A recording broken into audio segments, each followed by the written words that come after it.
Selamat pagi pada saudara-saudara semua. Saya hanya memberi info atau kabar agar berhati-hati kepada orang yang ada di YouTube konten ini. Terus terang, ini adalah teman saya sudah lama. Dulu waktu saya di kapal, namanya Andri. Kita sudah tidak bertemu lama sekali. Dan pada suatu ketika, pada malam hari,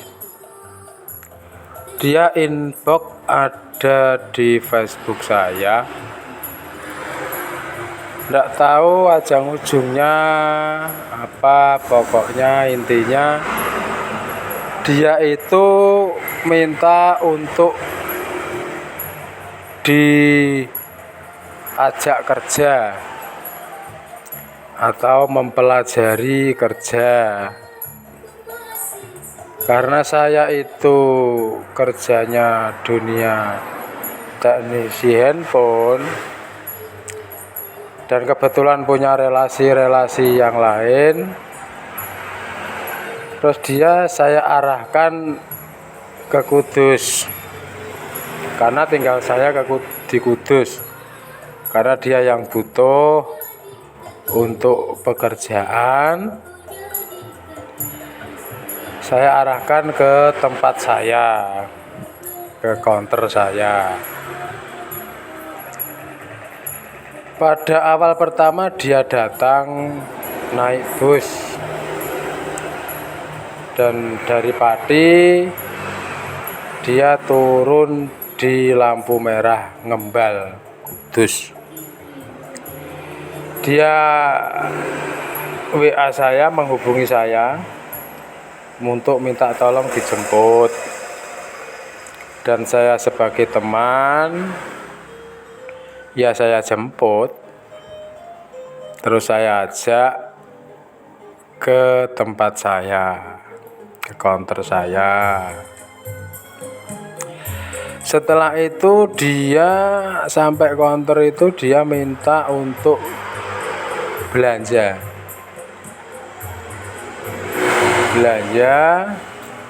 dengan baju, celana, topi yang serba khusus hitam.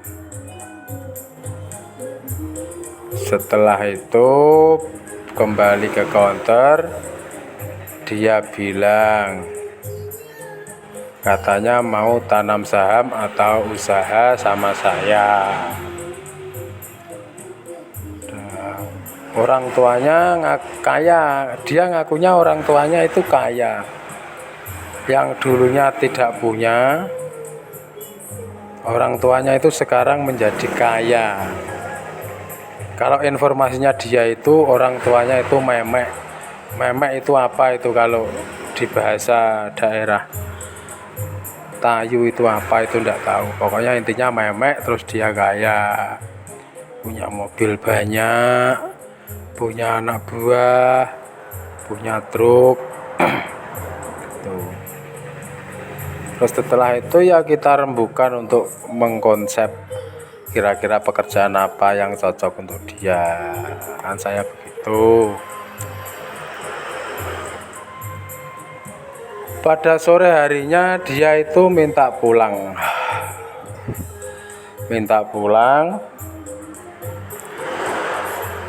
dan dia minta pinjam saku kisaran 200.000, katanya nanti kalau balik ke sini besok diganti semua dengan berlipat ganda gitu.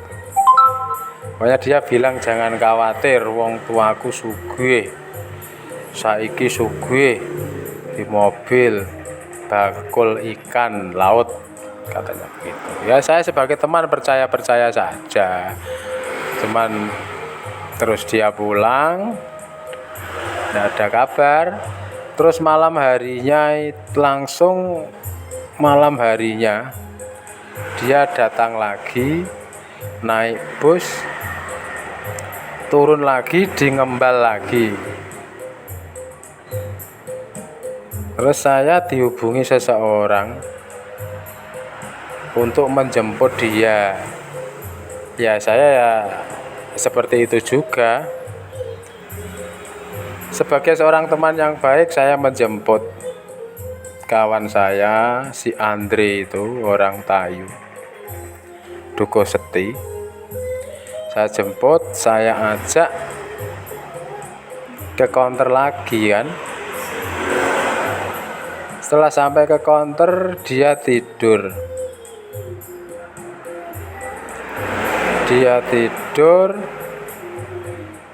Terus dia mulai pinjam HP saya. Saya bertanya, "Loh, HP-mu di mana kok kamu pinjam HP saya?" "HP saya disita orang tua saya karena saya memakai uang kantor," katanya seperti itu. Ya saya juga masih terlena sebagai seorang teman yang baik, tak pinjemi. Terus dia tidak tahu, dia setiap saya menggunakan HP itu dia ada di belakang saya. Mungkin ngintik itu apa bahasa Indonesianya? Ngintik kunci sandinya HP saya itu. Nah, setelah itu HP dipinjam lagi, digunakan dia katanya untuk menghubungi orang tuanya karena dia mau minta modal untuk buka usaha di Kudus. Dari mulai itu HP saya itu dipakai terus. Kalau saya ambil, saya minta itu nanti dulu, ini baru tak pakai buat menghubungi orang tua saya dan anak buah saya yang untuk menyiapkan dana investasi itu, modal tanam saham. Nah, setelah itu dia siang ngajak saya pulang ke Pati. Naik motor dia tidak mau, maunya numpak bis. Setelah naik bis dari Ngembal,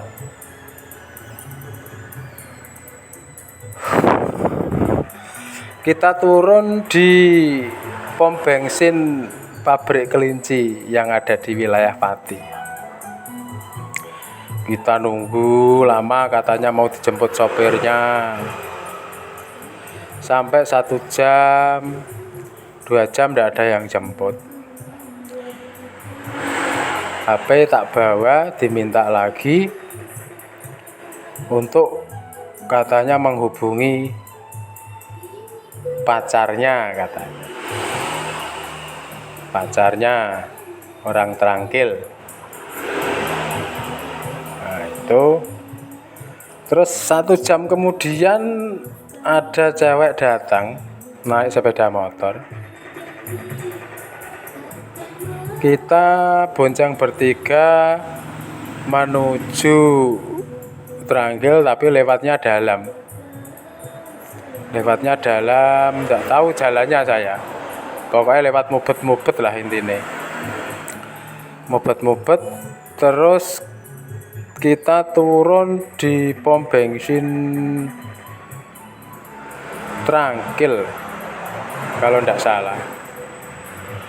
Trangkil, katanya di situ nanti dia menghubungi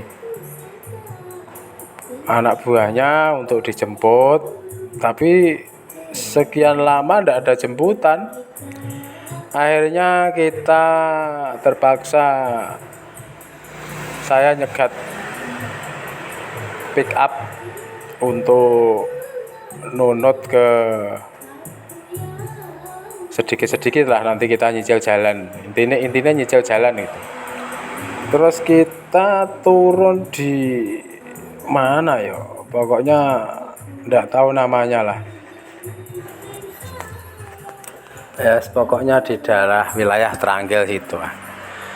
Setelah itu kita itu menuju rumah seseorang pakai mobil itu, dan setelah sampai dia turun, saya ditinggal di dalam mobil. Dia masuk ke rumah itu, setelah itu keluar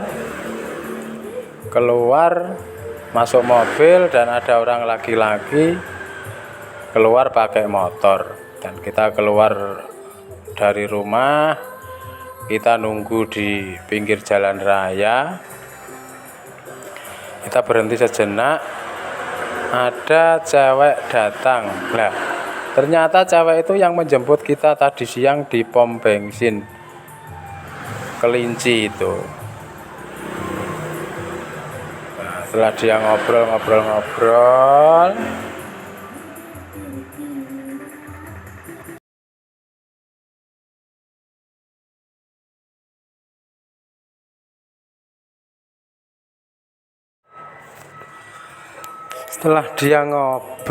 itu dia masuk mobil lagi bareng-bareng bersama kita. Kita jalan, nggak tahu cewek itu kemana, kita nggak tahu. Pokoknya kita jalan ke arah Tahayu. Ternyata kita menuju ke rumahnya, dan sebelum sampai ke rumahnya itu dia telepon sama orang rumah katanya. Intinya ternyata itu adiknya itu bilang pintunya samping suruh buka gitu. Suruh buka. Setelah sampai rumahnya hujan deras, saya diminta untuk turun. Kamu turun sebentar, kamu masuk rumah karena orang tua saya sudah menunggu gitu.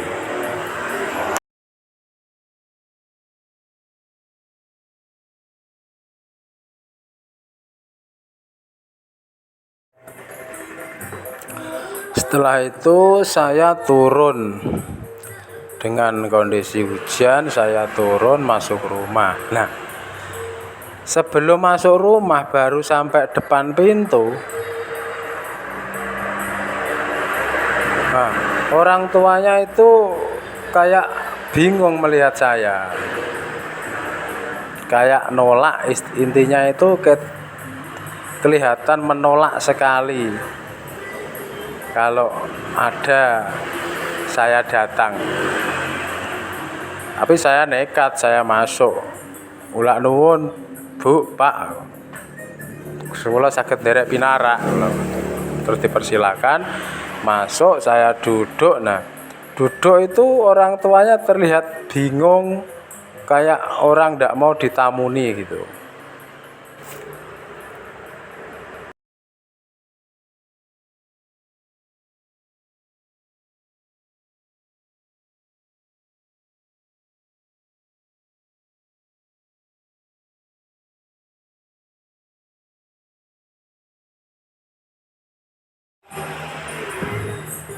Dan kalau melihat suasana seperti itu kan, saya terus bertanya-tanya.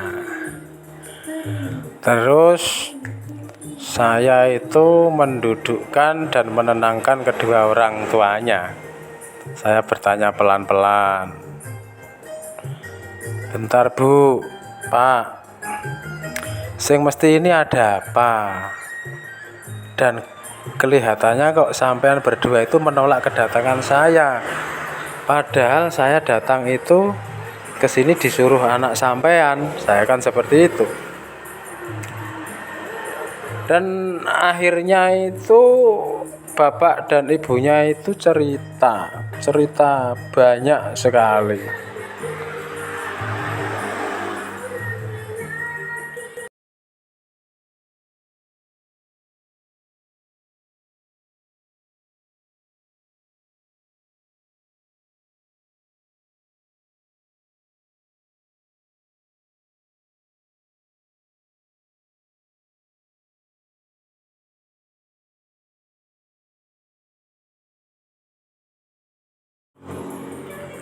Dan saya mendengarkan bapak ibunya cerita itu dengan seksama bahwa ternyata Andre itu sudah sering dan banyak sekali teman-temannya yang ditipu dengan dalil orang tuanya itu kaya,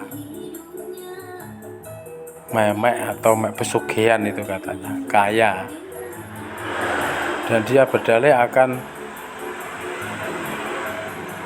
ikut tanam saham kalau ada pekerjaan. Dia dalilnya di sini.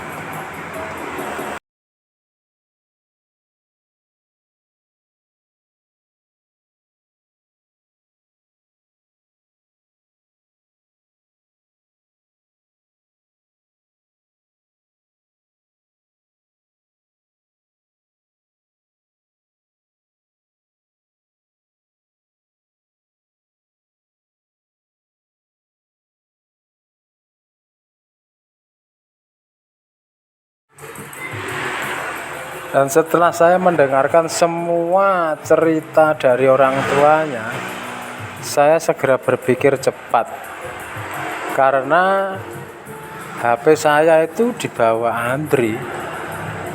Saya takut juga antisipasi dia menghubungi teman-teman saya untuk meminta uang transfer. Dan ternyata apa yang saya takutkan itu terjadi. Karena dari saya diceritain orang tuanya kalau Andre itu orangnya seperti itu, saya terus mencari teman saya yang ada di sekitar Dukuh Seti situ untuk meminjam HP untuk saya menghubungi teman-teman saya lewat Facebook. Dan kebetulan bisa dihubungi dan saya minta nomor telepon, terus saya suruh telepon dan saya menjelaskan apa yang terjadi saat itu untuk memberitahu kalau ada nomor saya masuk ke mereka, meminta apapun jangan diberi. Dan ternyata sudah ada yang mentransfer ke Andre dengan rekening milik orang lain, temannya si Andri. Setelah itu kita cek dan recheck mencari informasi.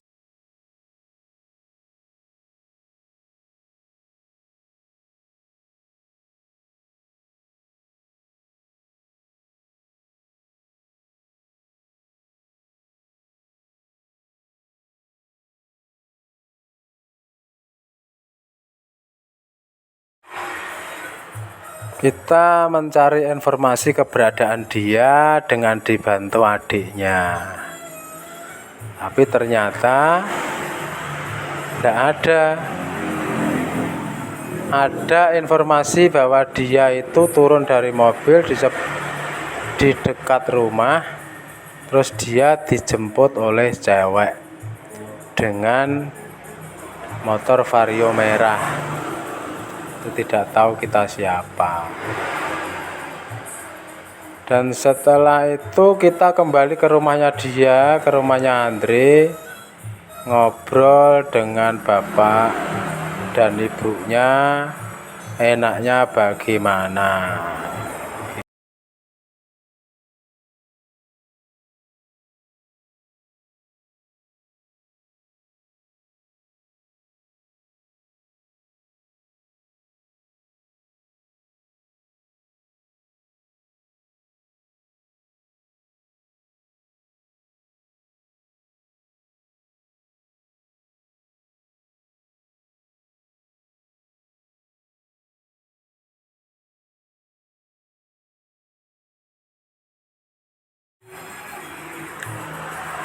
Dan setelah kita ngobrol sama ibunya, bapaknya itu tidak ada titik temu. Gimana mau titik temu, wong Andre itu sudah berulang kali seperti itu. Akhirnya saya pulang, diantarkan dengan orang Dari situ sampai Kudus, sampai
setelah saya diturun dari mobil sampai Kudus, saya pulang masuk ke rumah. Saya langsung pegang HP yang satunya yang masih ada di rumah. Kebetulan akunnya itu tergabung dengan HP yang dibawa si Andri itu. Pada saat itu juga saya langsung mencari fotonya Andri, kebetulan dapat satu yang naik mobil merah itu. Terus saya share di banyak media. Nah, jelang sedikit waktu, setengah jam lebih lah, itu ada orang itu inbox ke saya dan mengirim foto screenshotan yang saya share di media sosial.